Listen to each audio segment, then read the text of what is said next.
Welcome everyone. Stockholm Arkitektförening is delighted and honored to have Martin REIN-CANO here today. But first we would like to highlight the next event.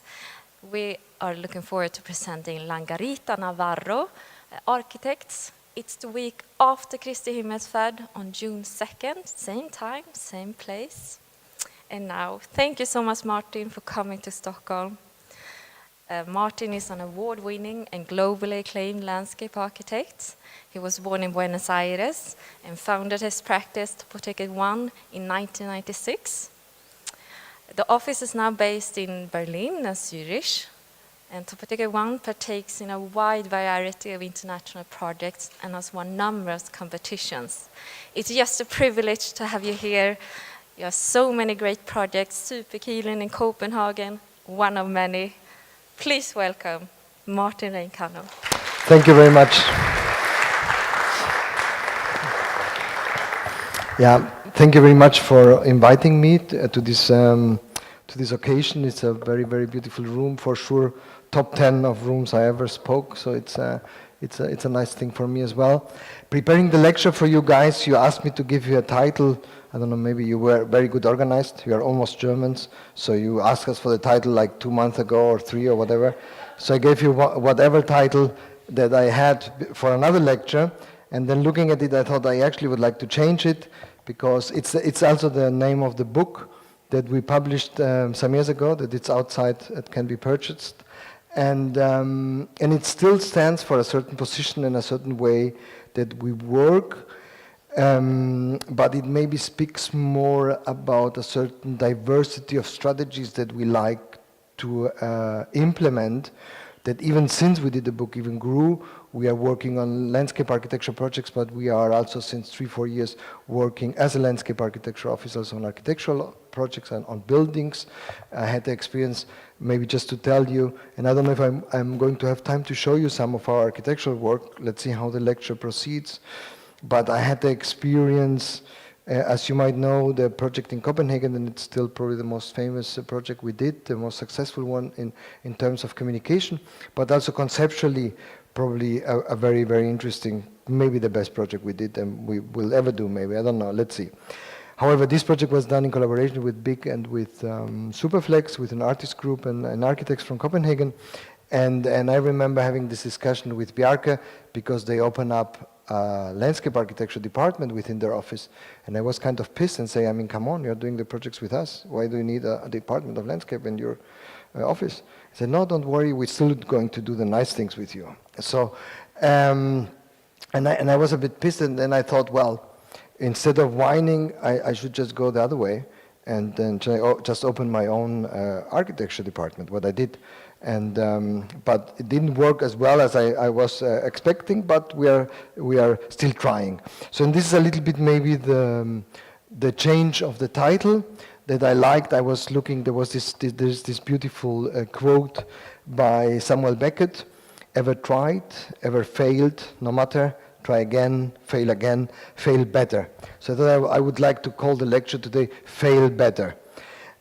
Not because I believe in an anti-success or in a way of doing things to let them fail, but maybe more as an attitude, let's say, that is something that we maybe through the last crisis through which we went in recent times in this part of the world, make us maybe have a shift of the idea that we can find a solution for everything, you know. We have been as generation, I was born in the end of the 60s, 67, so my generation was a generation that thought that there is a solution for everything, you know. Even the Cold War was solved somehow. So you just need to apply technique and you have to do that, you know. And even now, if you look at all the climate change people, also the Swedish one, are very strong in that part. Everyone is kind of thinking that we can succeed. And maybe the idea that you can succeed is as a position something that we have to rethink and to create maybe a certain humbleness towards what we do. So in that, and in that dialectic, I like the quote because it doesn't say just fail, it says fail with obsessivity, fail better. Okay, and this idea that you are never going to succeed but always failing is maybe just a different angle on doing things that is maybe more appropriate for our zeitgeist that we have today. So what I did is to do, I thought I should do a rather didactic presentation today explaining how we confront, let's say we have to confront the same issues probably you guys in the room being landscape architects or architects, you have to confront as well. You have to work with contextuality. You have to work with ideas of participation and identity. You have to cooperate with other people. You have to deal with the issues of the encounter of architecture and landscape. You have to think of sustainability. And maybe, I don't know if everyone has to reflect, everyone should do, but this would be, let's say, the themes that I worked out of our work, and I will try to show you how we tried in the end in a very humble way, and how we failed or try to fail better in every situation, and what the motivations are behind it. So the first one is called Contextuality and Resonance, and the image to start with is an image by James Turrell, because when it comes to contextuality, often, or the two projects I'm going to show to you, is not about the contextuality of the physical, but the contextuality of the transcendental, let's say something, the disappearing of things, the poetry of something that is actually not more there. And often when we are in places have stories, places have relevances that lie in their inexistence. So how do we work? We are a physical profession, if you want. How do we work with this inexistent, with this disappearance of things? And this is a project we did some years ago in Lorsch. Lorsch is a small town close to Frankfurt. There used to be a big cloister, and that cloister was one of the most important transcriptoriums of Europe. So before printing was invented, texts, antique texts, like In the Name of the Rose, if you might have seen the movie, would need to be transcripted, would need to be copy-pasted, literally copied, rewritten. And the cloister was totally destroyed through the Napoleon troops when they invaded Germany. So there's nothing there. Still, this place is World Heritage, UNESCO World Heritage, because it's of such relevance. We wouldn't have lots of antique texts if these monks in this place wouldn't have rewritten them. So it's a significance without a place, let's say. And there was a competition how to deal with it. So, and how does memory get strict? How much in, let's say, traces do you need to get to understand what might have been, and how imagination can turn into something. And usually these kind of places that are kind of half broken are much more interesting as if they would be completely built. So taking out of this idea, to make the story simple, what we try to do is a resonance of what used to be here on the site, because the buildings are gone, creating this kind of imprint. Even so, it's like we do a transcription of actually what happened in the past. Even so, before the printing was invented, this is a kind of a similar strategy, so we kind of created an imprint. So you can see some buildings, some of the original time when the cloister was there, some of them built later. So we did this kind of overlay of spaces, of imprints. This is a building from the 40s, for example, that happened to be there. So we printed, let's say, the historic footprint of the buildings the way they were before, overlaying with the existing topography that is there today, that is not very clear why it's as it is. So we created this kind of, on one side, abstract image. On the other side, you also can recognize, obviously, the apsis of the church that used to be part of this cloister. So you get this kind of land art object within the landscape. We avoided to have any kind of signs, so that you can experience it as a mere sculptive work as much as an educative work if someone explains you what this is about. So this is a strategy, let's say, a resonance strategy, because in the end, when you think of time, time is not something, I mean, we perceive time as a linear structure, but in the end, the resonances can go into very, very different directions. So, because in the end, we recreated something, I mean, these are traces, but are artificial traces. They're made by us. So it's not like in the British example that I show in the image. So these are traces done, so they are kind of post-historical, if you want. But the idea that, as I said, time is not linear, maybe it's something interesting in that work. So in the same time, this place is also a little park for this town. It's a 30,000 inhabitant town, and it's kind of the central park of this place. So this is one way of, let's say, creating a resonance. Another way of creating a resonance is a similar work, also in a historical context, in which there is a little castle. It's Wolfsburg. Wolfsburg is the city of Volkswagen. It's like the Göteborg of Germany. And it was founded by the Nazis in the 40s. And before it was founded as a factory place, it was a little village with this little castle called Wolfsburg. Burg means castle. So it was a little wolf's castle. And it had an English landscape garden surrounding it. And and we were asked, let's say, to create an upgrade or to interact with this historical garden. And so before that, the English landscape garden for me was always an issue that I felt not so much motivated or related to, because I always felt that it was, as a landscape architect, it's the kind of kitsch part, decorative part, that we as landscape architects usually have to fight against, because everything we do in the end turns to be decoration. So, and because the English landscape park has been repeated and copy-pasted so often, it became this kind of rococo kitsch of itself, losing, let's say, its interesting essence. Its interesting essence, however, is actually a very consistent story that tells, again, the idea that the linearity of time is something that we have to question sometimes, also when it comes to art. In that case, however, the origins, the starting of the idea of the English landscape park came actually from pictures. That's also one of the reasons, by the way, we call it the picturesque. Yeah, when we speak about the romantic gardens, the English landscape gardens, and the fascination of these paintings by two French painters, by Nicolas Poussin and Claude Laurent, was the idea that you can recreate your own story. You can create your own identity. You can do the mix, let's say the postmodern mix you like. You know? And if you look at Stockholm, with all this kind of neo-Baroque, neo-Renaissance, neo-whatever buildings lying around the water, is also a kind of a recreation of some kind of Greek-Italian fantasy. So, and it lies a little bit in that time, in this romantic time in the 18th century. In this painting, however, you can see there is the Vesuve, which is in Naples, and there is the Castle of the Angels, which happens to be in Rome. So you can combine things that actually are geographically in reality not combined. And if you look at the English landscape gardens, at the good ones, that happens too. So you actually invent your identity. It's like a supermarket of features that you can put together. And the English aristocracy was so fascinated by this idea that you can make up your story and you don't need to start from scratch, let's say, that they actually went literally with his pictures. There was a funny English landscape gardener called Capability Brown, because he always told every client, we are very capable of doing everything you want. So that's the reason he ended up with his beautiful name.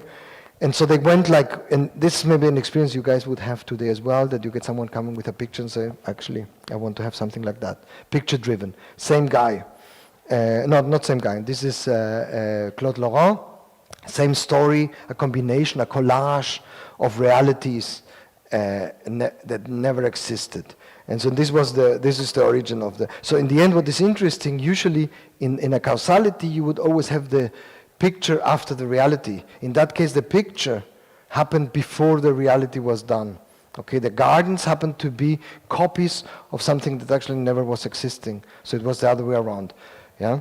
So in German we speak about Bild and Abbild. I don't know, maybe it's similar in Swedish, as we share a little bit of Germanic roots together. So, and the story continues actually that they even, and maybe that's an important issue, the way you would move through these English landscape gardens would be very dynamic.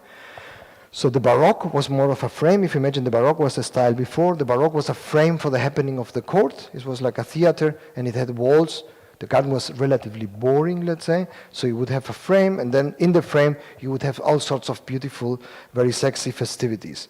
The English landscape garden, however, was the opposite. This one was actually, the idea was that you wouldn't be in a place and perform or admire the performing, but you would be wandering around. The idea that you would wander lays also in the idea of the bird walk, to walk around the garden like a circular thing. And you would use what they called the Claude glass after Claude Laurent. That was a mirror with a frame to actually create, after you've seen the picture, you would create a picture out of the frame again. So you would sit down in the garden, and then you would have someone with you, your friend, whoever, and would say, look, isn't it beautiful, you know? So you would take this translator, now it could be maybe the iPhone, and then a reality enlarger, you know, and then you would say, it's so nice, you know? You would be barely looking at it. So this one was actually, we should sue, as landscape architects, we should sue Apple and tell them we invented that before you guys, you know? You could even walk with this guy, you know, you could take the mirror and you could walk and say, you know, future in front, present where you would standing, the past behind you. So the dynamism of moving was very much of it. Thinking of all these things, and they will be also relevant, especially when it comes to the questions of recreating identity, as a story of the garden as well. Gardens often have been used to create identities, something that I will talk about later when it comes to the project of Superkiln. However, in this one, we were interested in the idea of dynamism, so an idea of working with this kind of optical illusions, if you want, with the idea that it's between picture and reality, and so we introduced this kind of circular stainless steel gardens into the historic park, creating the sense of absence and reality in the same time, because they mirror, I mean, not so much in that picture, but they actually mirror very well their surroundings. However, in the inside, we created, let's say, a bit of an anti-statement, if you want, that creates let's say, a traveled landscape, in that case, a desert landscape, within this kind of misty and wet garden around it. This is the forest garden, so it's another interpretation. Here the projections and the reflections that are, let's say, optical resonances maybe are more clear. So the idea is to play with some kind of essential. So the project of Lorsch was relatively literal. So we took the resonance of the place as it was and we imprinted it again so it can be readable again.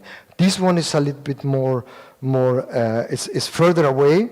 What we did is further away, but nevertheless trying to work with the essentials of these optical issues and mirror issues that are so much, and dynamic issues that are so much part of the English gardens. So we have these different gardens. There were several of these ones. So this one is a rose garden. And then actually what is always interesting to see, obviously, is how, coming back to the kitsch, how obviously these places create a kind of, and attract us a certain kind of people with a certain kind of attitude, the idea of the romantic, the idea of love and garden. So this is, when I was researching for the lecture today, I found us in the internet, there's a couple kissing in front of this mirror. So this idea that kitsch, or this idea that love and kitsch are somehow related, is something that we also like to play with.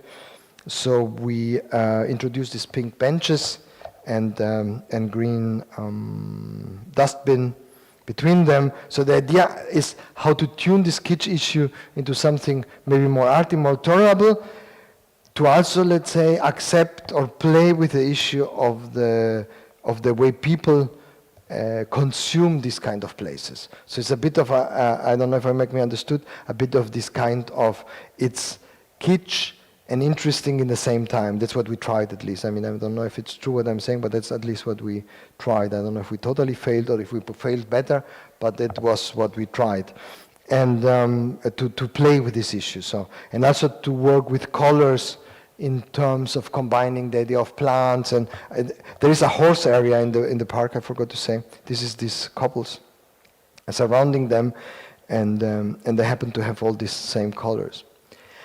The next story, and I'm going to show the Superkiln project now. I wrote narrative, could also be narration, identity and participation. And that's maybe an experience also that, and obviously super keen at the SSP and around so much and got so much attraction and so many publications and so much post-rationalizations around it as well, and made me think about what we did, also because it got such an incredible resonance. And I think one of the issues that I liked about it is actually, and maybe in that way it's a little bit similar to Jerusalem. I was there last week, so that's the reason I had it quite vivid in front of me. So I thought, I mean, if you're in Jerusalem, it is a nice old city, but there are hundreds of beautiful, nice old cities. If you go to Spain, if you go to Italy, you would maybe even find more interesting ones, you know. But if you think of the stories actually that lie within the city, you know, Jerusalem exists in heaven as much as on earth. Jesus was there. You guys know all these stories. So every moment you are there, even if you're not a Christian or Jew or whatever, or not a believer, you are fascinated by this, by the sense that things that maybe even never happened, like Jesus, they are displayed on the place. So the place is loaded with a narrative that gives it an incredible identity. And the task that maybe we had with the Superkilner, one of the tasks was how to create for this non-place, a place where hundreds of immigrants or hundreds of different nations live together with an incredible sense of loss, of the combination of place and identity, because they left their countries, came to a new country, don't have the sense of belonging anymore. So how to combine this with the, let's say, a strong Scandinavian tradition of participation, and how to create, let's say, out of a narrative that is strong, together with participation, a new identity for this place. And so what we did in the end was actually, because we were also confronted with a situation, you know, when you want to politically participate, you need to be part of a country, you need to speak the language, you also need to understand that you are allowed, or even you are being asked to participate. You know, there's a culture of participation. If you come from somewhere else, you don't know about it. So how do you know? And the traditional way of doing participation in Northern Europe is that you would have some gatherings and people would discuss, propose. It would be a ping-pong kind of situation, however. So, but we were finding a situation in which we had all these immigrants, many of them also poor, other problems, that discussing what should happen with their park. You know, they were looking for work, for permits. Maybe they had experiences from where they came from that were not as nice, however. So what we said, we developed this idea of the participation extreme, or hedonistic participation, as we said, in which actually the idea of the objects that we place within our park would be chosen by the people who live there in a, let's say, rather simple way as well. Like and maybe a little bit, you know, I always find an incredible joy when a project is finished. I love to see it built, something that you thought of, that you wish to happen, and suddenly it's real. And that's a big joy in that. So we thought we actually should share, you know, and usually in participation, you don't share that joy with the people. You know, you ask them what they want, but in the end you develop the idea afterwards, and it's your baby who happens to be built, or your idea that happens to be built. So the idea was to give up part of that joy to the people, letting them proposing these objects. And doing that with different strategies. One of them was going from door to door, asking, having internet pages, having newspaper pages, but also starting also to propose objects on our own, you know, to create insensitives. So out of all these projects, one of them, now I'm doing this lecture the first time, so I have to excuse me, this one should be before this one. So we also, as part of this hedonistic strategy, we also did, with 5 of the people who proposed objects, we went to their countries where they proposed objects from, to the countries to pick them up. So we went to Palestine, to Israel, to pick up dirt. There was these ladies that wanted to have the earth from their original country brought to Copenhagen. We went to Jamaica to get loudspeakers. We went to Thailand to get a boxing ring. And we went to America to get a dance pavilion, and to Spain to get a Osborne bull. And as I said, obviously it is totally overdone, but in the end it created the stories that then also would show up in the paper and that people would tell about.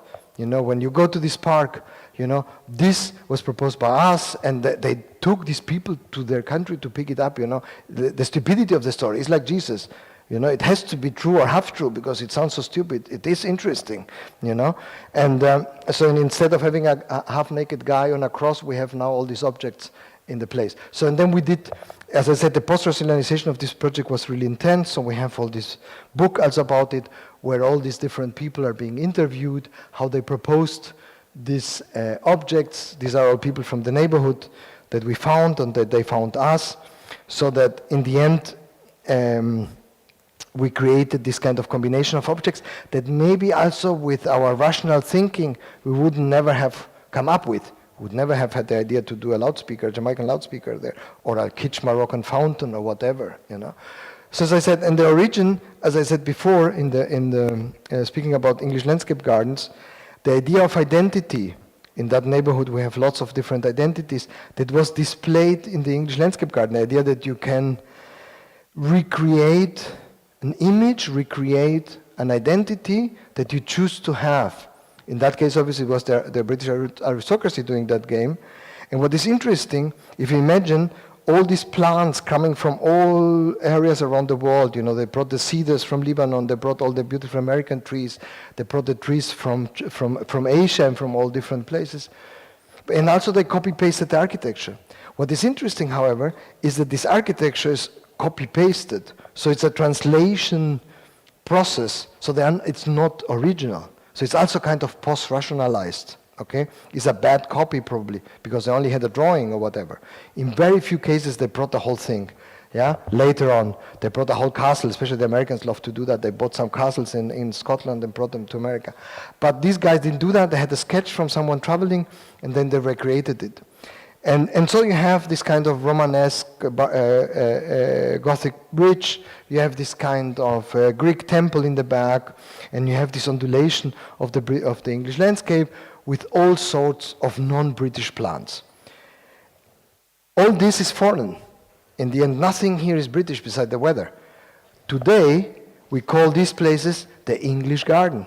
Okay? There you see how identity, how fluent actually identity can be, and how manipulative identity can be. We can follow that now, following the news about the war, how which piece of land belongs to whom and why, big question, difficult to answer. However, an everlasting question for humanity probably, and in that case, we thought that that strategy of importing, let's say, importing identities and recreating them, let's say, in a bad way, is maybe an interesting strategy. Okay, because if you think the temple is Greek, but it's done with British stones. Okay, the plant is Lebanese, but it grew up in this bad weather. So in the end, this ambiguity of identity, you know, this idea that identity is fluent, in general is fluent, is never actually a fixed thing that is what it is and that's it forever, but something that actually changes. We thought that through this object that could be translated. So this is, let's say, the combination of a strong narrative out of the participation as a story to be told, so everyone is easy to understand, you know, and then so that people, when they come to the place, they can say, like when I went to Jerusalem, say, oh, here was Jesus, wow, you know. So it's the same here, maybe not as good as the Bible, but almost. And then on the other side, utilizing a strategy that is very, very ancient when it comes to the story of landscape architecture. And the outcome you probably all know, so I'm going to go through it and maybe have another take a look at it, knowing these things. These are so some of my favorite objects that were gathered through these processes, and also the idea of tolerance when you have so many different cultures around, how can, let's say, humor play a role in how we deal also with, let's say, respected and ignorance, you know. I would say it's a cultivated ignorant cohabitation is probably the best way to live together. So I don't know if it's true, but this is but it's my failing, however. And the translation of the theme from the landscape, from the British landscape, English landscape garden, also this object is not, if you look at the original, obviously it's far from, well, not far, but it's very different. You know, you have here a falling apart object somewhere in a dirty country, and then suddenly it becomes this kind of clean Scandinavian, technical, you know, perfect thing. And this will be gone long, probably it's already gone. This one will here stand forever. It was built in Germany as well, so it's perfect, you know. So these stories about recreation, resonances, stories, identities are very, very important to us. So we copied this one from America. We have the bull that you saw, and in the back you have the donut. Citroën, the Citroën sign is not from us. That's a real shop for cars that is in the back of our project. This is from Japan. This is the loudspeaker. This is the ring, the boxing ring proposed by Thai boxing people. You know, this neighborhood is a kind of was this kind of difficult neighborhood in terms of aggression and in terms of violence and whatever. So, and the strategy here is also a side story, just to have told it. I speak about the aesthetics of, let's say, the aesthetics of conflict. You know, that sometimes it's important to play out on a conflict rather than ignore it or pacify it, okay? So translate it. So if you hit a guy on bare ground, you know, into the face, it's a crime. You might go to jail, or maybe you have to do social hours in Sweden probably. And but if you do it on 40 centimeters high ground and you have the string around it, then it's sports. So sometimes the differences are not that big. And in the end, if violence is there, you know, and if you think also even of humans, character often comes from the imperfections that we carry with us. You know, perfection is usually boring.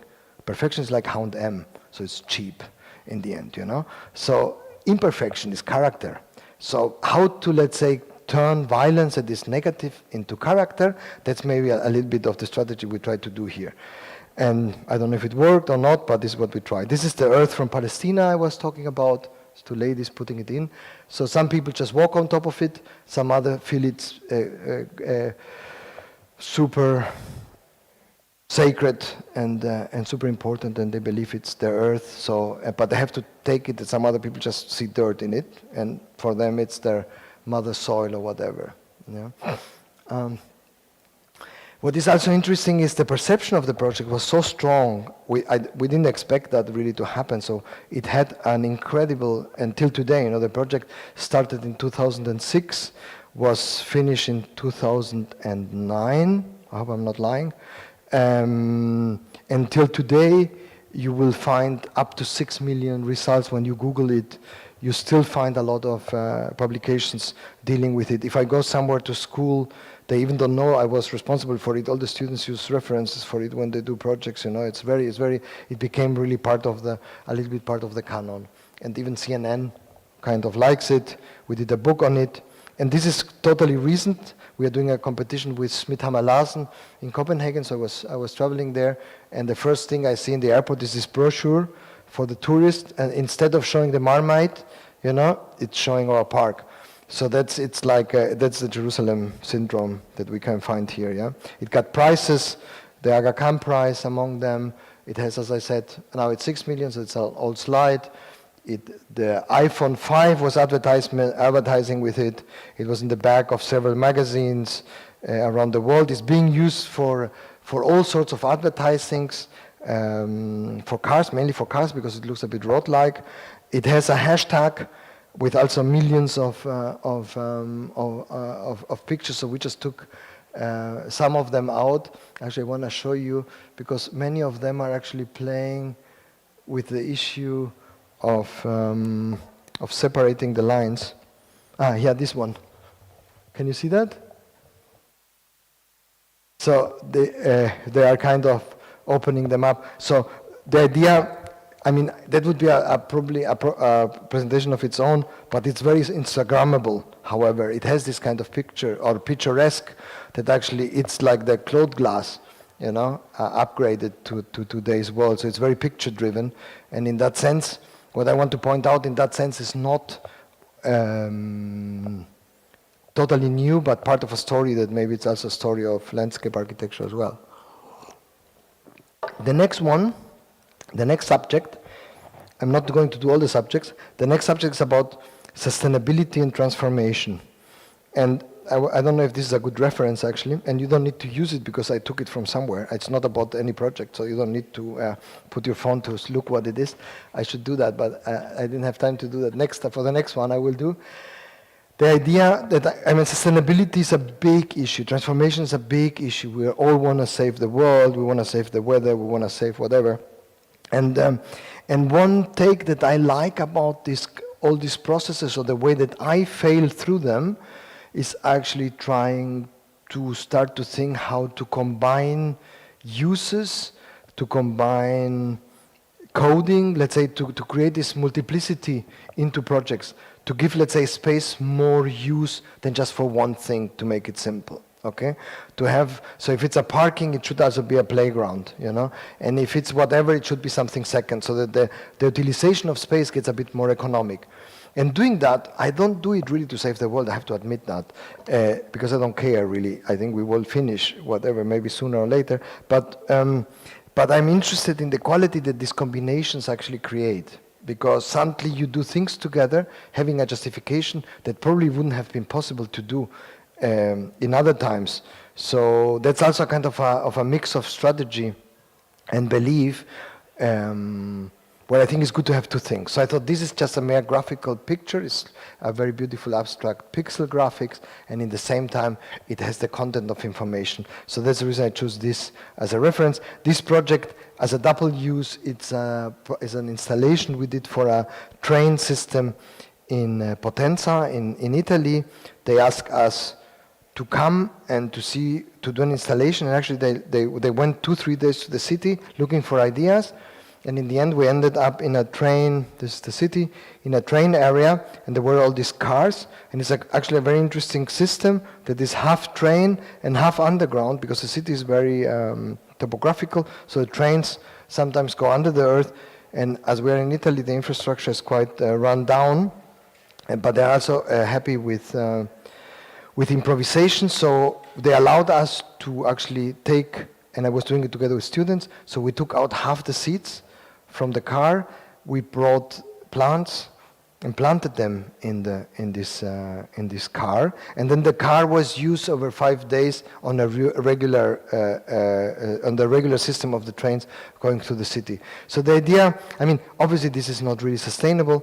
If you can talk it into being sustainable, because probably you can talk anything into being sustainable, but in terms of, let's say, thinking about well-being, about smell, about all sorts of things, about the inability of landscape to move actually. What moves is actually the train through the landscape. In that case, it's actually the landscape moving through the landscape or through the city. So the change of positions I thought was interesting, but again, the strategy that interested, and that's the reason this project ended up being in that chapter, is the idea of combining actually unexpected things together to make something new. Similar story, very different outcome in Hamburg. This is the Spreehafen. It's the Spree harbor, is where the ships from the Spree, that's a big river, arrive or used to arrive and would store their goods, etc. And this harbor is surrounded, Hamburg has big risks of floodings, so they have everywhere dikes. And these dikes often have very strong restrictions, what can be done with them and what not. But the city started to open them up. They used to be closed often as well. And so that was a project we did some years ago, in which we let's say, upgraded this dike to become a public space, let's say. And what we did was actually to introduce mainly staircases so that you could you could walk over the dike to the other side. The dikes are being maintained mostly by sheep. So this is also an interesting encounter, let's say.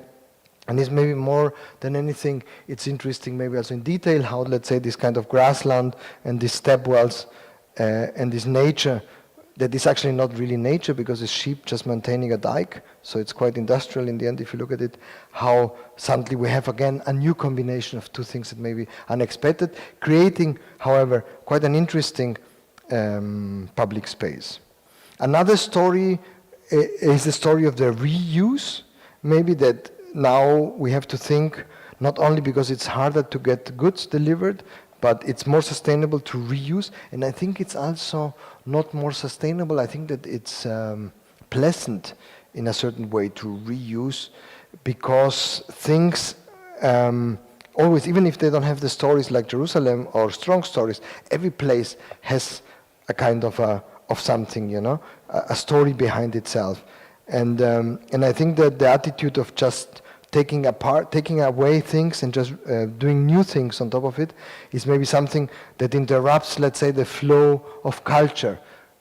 Being gardeners, we all know that culture comes from cultivating, from continuing a story. So maybe even if there are places that we do not like, we have to rethink if it makes sense to just take them apart and redo them, or if it's better just to correct them or do something new, reuse them. So this is the Place de l'Europe in Luxembourg, in the European city on top of the old city, and it's a rather unfriendly, empty place full of autistic buildings with usually single uses, very little housing. So it's a sad place where there was a lot of planning and a lot of maybe also beautiful buildings, but zero life. So we were asked, what can we do with it? So what we proposed first is to create, let's say, one of the things of these squares that they look incredibly formal, so they look like you would have to be dressed up to sit there, and so there is a certain lack of informality. That's what we thought.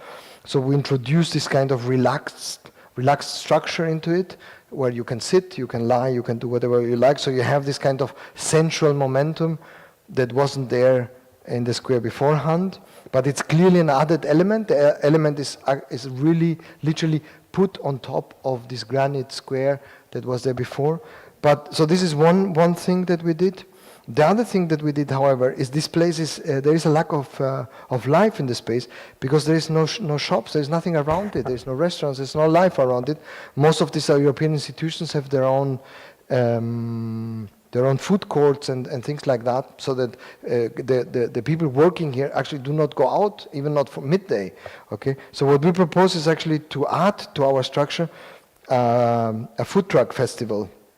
So that so once in a year, that's not too often, but once in a year, food trucks from all over Europe, is the most important food truck festival in Europe, from the different countries of the European Union, come here and offer their food. And that immediately, as you can see, brings out the people onto the square. So the idea that it's not only about the physical, the narrative, but let's say also the programming when it comes to the remaking of spaces. Sometimes not much in physical is needed. However, the idea, there's Swedish flags there. No, it isn't. By coincidence, could have been. No, I just. So this is a little bit, let's say, thinking of other strategies than just physical design, because we're used to just do physical design. No, we do benches, we do planting, we do paving, whatever. But maybe some of the questions of today require maybe more. This project is in Høje-Tastrup. That's a suburb of Copenhagen, and this one is another double use. It's a green corridor between our existing shopping mall from the 60s or 70s that is here, and on top a new housing development, and in between this kind of green. One of the issues of this project was how to do water management, and so thinking of what we could do, we thought that, again, it would be good to have the water management not just as a wetland that happens to be for the sake of it, what also can be very beautiful if you have wet plants, etc. But also another issue, if you look at the plan, there isn't too much green spaces, useful green spaces, programmed spaces for young people, whatever, in this area. So we thought it would be good maybe to combine these two issues. So what we did is that, as you see, the blue line is actually not only an area to collect the water during heavy rain, but this area is also supposed to be, and I have too many pictures for my narrative. Yeah, it's supposed to be, okay, also a skating stream. Okay, so the skating stream works during most of the time of the year when there is not too heavy rains. So the soft rains get filtrated in some filtering areas. When there is heavy precipitations, what happens more and more, this skateboard stream becomes a water container, so that again we have this kind of two infrastructures, an infrastructure for joy, for play, and an infrastructure actually for doing water management at once, having this kind of idea that you don't need to decide for one or the other. If you combine them, it's even more interesting, because it's also nice to have these places that are actually wet and dry As you can see here, these are some pictures from the construction time. I don't have anything newer. Yeah, crossings when there is floodings, because obviously it's quite consistent, and yeah, and it has been recently open. So these are relatively recent pictures.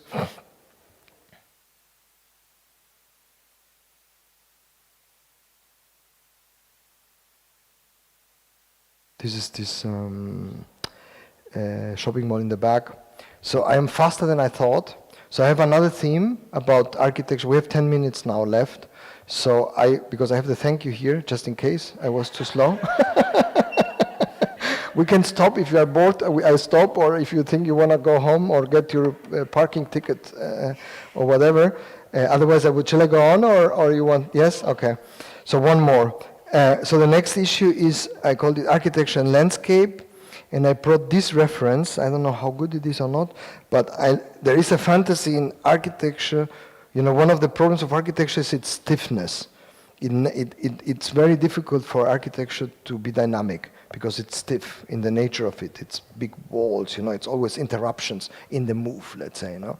And one of the dreams of architecture is how to create buildings that actually have the dynamism and the sense of moving like landscapes. And I don't know if I have examples really about that, but I think there's a fascination about the idea that there is a lot to learn, as much as there is a lot to learn as landscape architects from architecture, when it comes to programming, to other, let's say, functional ways of doing things in a less romantic way. I think architecture can learn from us as much in terms of dynamism and, let's say, the sensuality of experience when it comes to space. So the first project I show, however, is I don't know if it's related with this reference, as I said, is a project we did in Ireland, in Dublin, and it's called Borges. It's the gas headquarter of Dublin. So it's workshops where the gas counters are being repaired, and some administration is in there. And the building is relatively flat and relatively I don't know how to say. It has this kind of quite interesting ventilation tower as part of its concept of heating and ventilation in summer, but it has this kind of non-aspect. I don't know, you don't even see really a building. Well, you see the tower, obviously. However, what I try to interpret into that is that actually what we did, the landscape architecture we did, actually gives the building the actual identity much more than actually the facades or the other things do. And I thought that's maybe a new way, and it has been, you know, this Bosco Vertical, and there are hundreds of projects like that. I mostly don't like them, but there is a kind of, we talked today before we started about ornamentics, there is this kind of sense of needing this kind of living ornamentics for buildings. It seems to be a bit trendy today, and to create buildings that actually don't have a facade but are green doesn't make them more sustainable. Can be nice, cannot be. However, this one is the roof, especially because it's a rather fat building, the roof is a big kind of grassland structure that overlooks, because it's on the edge of the city, the actual landscape of the surroundings of Dublin that happen to be more or less the same like what happens on the roof. So there is a kind of transposition of what happens around the building and what happens on the building, creating, let's say, our own identity. And even the courtyards that bring light into the building are done by us, and we choose there a total different strategy that actually created this kind of very colorful courtyards to identify the areas around them for the people who sit there. So they refer to the courtyards. When they say where they sit, I sit in the pink courtyard. Even so, obviously they don't sit in the courtyard, but around it. So we have also a blue one. There it is. A white one. Yeah. And this project, I'm going to rush through this last chapter a little bit, so we have some time maybe for questions. This is a reuse of an old train station, goods, like for goods, a train station for goods. And this one is more about the strategy. So the first strategy of architecture and landscape would be, let's say, a bit of a confrontation, maybe a little bit of that the landscape a little bit takes over the the identity issues for a building, what makes the building be unique or special, or that people can identify with it. This one, I would say, landscape and building are actually working in a sense as a Gesamtkunstwerk, as a, let's say, a one-liner. So it's the same. So there's no differentiation in attitude between inside and outside. And so these are some images from outside. So there is a combination of parking, a skateboard. As you can see, I like skateboards. I used to do skateboard myself.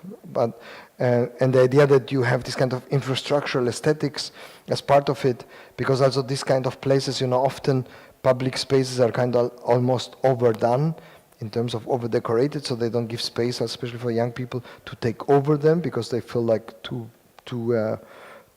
decorated. So sometimes a certain roughness can be actually quite good. And this structure that we started outside as a resonance of the parking that was there before this train station became it's actually a shopping mall now, or some kind of, let's say, cultivated shopping mall. We kind of created a resonance of what was there, so we transformed it formally into something different, but in a formally soft way. Yeah? And this structure actually happens to go all the way into the building, around the building, between the building. I thought there were some pictures of the building inside, but it doesn't seem to be. No, there isn't. But these lines, you can see that in the plan, actually go into the building as well. As you can see here, the area in the building, actually, the lines continue. So the pictures you've seen are from this area in front, some of them from back here, but the actual lines go inside. So there is a kind of transition between the two, but it's kind of one language. Yeah? And also the whole language of the building is very black and white, so there was a kind of a beautiful collaboration also with the architects in that case, very good architects actually. And you see also the black of the building, so the black of the asphalt, the black of the building, etc. So there is a lot of congeniality. This building is a building by us. That is a competition we won in Kuwait, and it's the headquarter of a foundation, the Foundation for Advancement of Science, the Kuwaiti Foundation for the Advancement of Science, and it has two buildings, the cube here and the flat guy there. So I'm going to tell you about, and this idea of architecture's landscape is, let's say, what can a building give back, or how can a building create a landscape and a quality that wouldn't be there without the building, okay? And in that case, it was about a weather, obviously it is very, very hot, so the idea was that we actually lifted the whole building, created this kind of garden under the building, and it's part of, as you look here, it's part of a green connection that goes actually under the building. Okay, so there is no interruption. So the building actually gives back something or creates something that wouldn't be there without the building. So it's a bit of the double use, but it's also another attitude. So the first encounter was landscape and building in a way clash into another, and the landscape a bit takes over in Borges. In the second is a kind of a formal inside out that creates a unity, and in this one, the building actually creates spaces for the landscape. So we have one in the ground floor that is public, and then we have one on this, I think it's the 5th or 6th floor here, that is part of the building. I am a big fan actually for this of these ambiguous spaces. I think they are very interesting, especially of course in this kind of weather they are more likely to function, but they have an incredible sensuality when you are nor in one nor in the other, and this kind of in-betweenness I like very much, and that creates again maybe the sensuality that buildings often lack, because they have a coldness and a technicity, especially when it comes to office buildings, that is very seldom really sensual and beautiful. So, and this is an office building. Yeah, so these are some impressions of the ground floor. This is a view from the inside. Towards these patios go through the building. And this is a competition for a school that we did recently. And again, we tried to work on the, I have 4 more minutes, on this kind of in-between space. It's a school, it's a kindergarten here. It's aula and school uses here. in the double height. I forgot. No, kindergarten is these 2 floors. This is the aula and the eating for the big guys, and the top is some physics and like science classes. Okay, so we developed this building with different structures, all in wood. Yeah, this is the structure. This is the site plan. This is the building here. So it's an existing school here. This is the new building. Yeah, but what I want to point out maybe is that every floor has this kind of, also in our weather, in Switzerland, is maybe not as cold as it gets maybe up here, but it's quite rainy. And so, I don't know, I like the idea that we not always have to be totally temperated. You know, that it can also be a little bit cold or warm, but you have to always have the chance, let's say, to save yourself into the warm or to go out fast, no? So it's not that you have to get dressed and go somewhere, but this idea that there is this beautiful transition between these 2 worlds, the Americans call that porch, and that I like actually very much. So this time, thank you very much.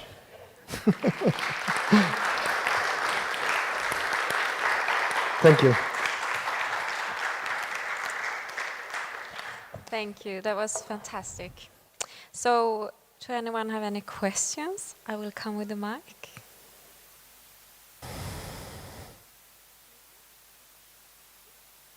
Oh, I will come. Yeah. Okay, you hear me? Yes, very well. Ingmar is my name. I don't want to be sarcastic at all. You can, don't worry. I think you like You are it. old enough to be sarcastic. No, I just wanted to say that the first picture from UK, those gardens, started to remind me of what you said. Yes. About Disneyland. Absolutely. You know, Disneyland is a place where you have this heritage, fantasy, you want to be transferred to other times and other places. It's a little bit of what you said. Yes. But of course, Disneyland is a very cheap and kitsch and awful place. But it has the same roots.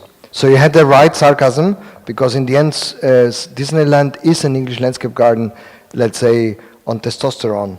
It's like, it's overdone, obviously, as we know, but in the end, it has this idea that you can like transplant cultures, transplant ideas, and put them all together and hope that somehow it becomes something new.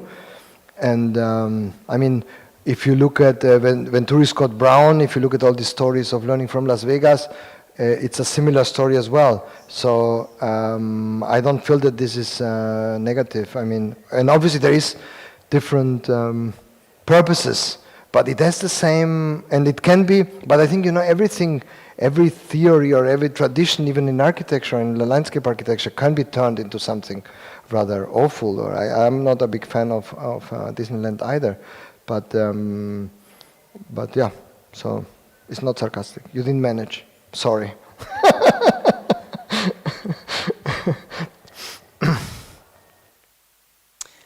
Thank you for the great lecture. It was actually amazing to think about the English landscape garden and then refer to Super Sheelan. I never thought of it, but it is, of course, what you also try to do is try to get all these different cultural elements in and then create kind of a continuous landscape. But what I was thinking also was about, and that's perhaps different in the landscape garden, where it's, you know, one serene landscape and you feel, you know, it's kind of the same type of people running around there. But here you had conflicts, of course. You had different cultures, you had different countries. And you could also see in that that scheme that you had, it was quite funny, well, not funny, but to see that the former Soviet cultures, they all had just a small ring around them. All the other ones were kind of connected. This one only had the small ring. It wasn't on purpose. No, but it kind of jumped out. But did you have to deal with these conflicts? You know, like Palestine, Israel. How did you deal with them? Absolutely. Well, we had, I remember one story, we had this Palestinian group that was very active in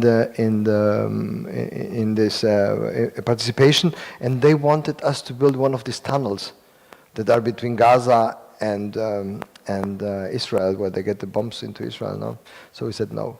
But no, I mean, I just barely got into this idea. I always believe that good urban spaces need a certain amount of conflicts. Obviously, there is always a balance, okay? If you make them too pacifistic or too, then they get boring, and also there is a lack of sense of danger that is important also to keep us also to a certain way also awake as society, you know? You have to experience a certain amount of encounters.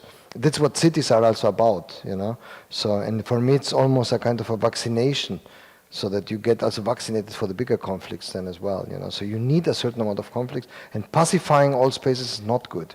I mean, the war is not good either, as we all know, but this kind of, let's say, trying to make everything even and harmonic and we are all happy and friends is also not a healthy thing. So that's the reason I love this boxing ring, because it shows how actually aggression, even violence, can become an attraction, and also almost a culture of the place as well. I mean, it is a place with violence. So if you want to be truly contextual, otherwise it would be double moralistic, you know, to say, okay, your context is bad, I only like the context where everyone is blonde and, you know, and play chess. So, but no, this context is about violence, because there is the violence there, and it's a reality. So how, and to be creative around it and serious about it as you would be with another context. And I like the idea that, and you know, the garden has been also for a long time, and you pointed that out, a reference for peace, or an analogy for peace almost. But it's also a total lie. I mean, I don't know how many of you guys are gardeners or landscape architects here. The garden is a total war zone. You know, you have to get rid of plants, of whatever. You know, it's always you have to it's a constant war. You know, against worms, against whatever, was snails. You know, I don't know. So everyone knows that. So. I don't know where that comes from, or let's put it like that. The peace that it transports is won through lots of fights, okay? So the question is if we have to hide these fights, or if these fights can become part of an aesthetic of the place, you know? And the same if you look at the conflict between the skating and the water, you know? I mean, it's not obvious to have these things combined, you know, because they have to clean it afterwards. So it's not like, okay, and it's dirt to dirt. No, it's encounters of things that actually create a certain friction. In many places this is required, especially in our northern countries where order and systematization is so strong. I think we need this kind of forced encounters, I feel, to create this kind of sensual momentums. Because we totally, you know, we have everything so much organized that we don't encounter each other or experiences anymore. So that's what we try to do. So the aesthetic of conflict for me is an issue of its own that is relevant to the planning. So that when you plan, you shouldn't get into the trap that everything has to be evenized, but you have to allow a good failing, you know. It's very important to get character also into the place. Otherwise, everything looks the same. Every neighborhood looks the same. Every square looks the same. So that's not good.